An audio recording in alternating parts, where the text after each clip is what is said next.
Hi friends, ಎಲ್ಲರಿಗೂ ನಮಸ್ಕಾರ. Hema home style YouTube ಚಾನಲ್ಗೆ ಸ್ವಾಗತ. ನಾನಿವತ್ತು ಕರ್ಬೂಜ ಜ್ಯೂಸ್ ಮಾಡುವುದು ಹೇಗೆ ಅಂತ ಹೇಳ್ಕೊಡ್ತಿದ್ದೇನೆ.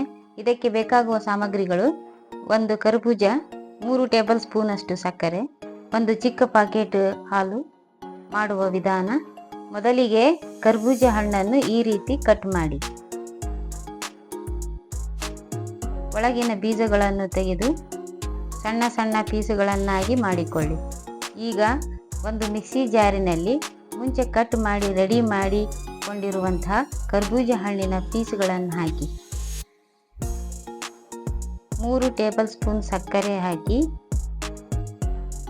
ಒಂದು ಚಿಕ್ಕ ಪಾಕೆಟ್ ಹಾಲನ್ನು ಹಾಕಿ ನುಣ್ಣಗಾಗುವವರೆಗೂ ರುಬ್ಬಿಕೊಳ್ಳಿ.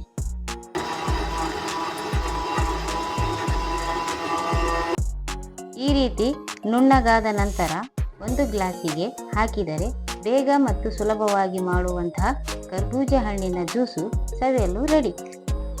ಕರ್ಬೂಜ ಹಣ್ಣಿನ ಜ್ಯೂಸ್ ಮಾಡುವ ವಿಧಾನ ಇಷ್ಟವಾದಲ್ಲಿ ಲೈಕ್ ಮಾಡಿ, ಶೇರ್ ಮಾಡಿ, ಕಮೆಂಟ್ ಮಾಡಿ, ಸಬ್ಸ್ಕ್ರೈಬ್ ಮಾಡಿ. ಧನ್ಯವಾದಗಳು.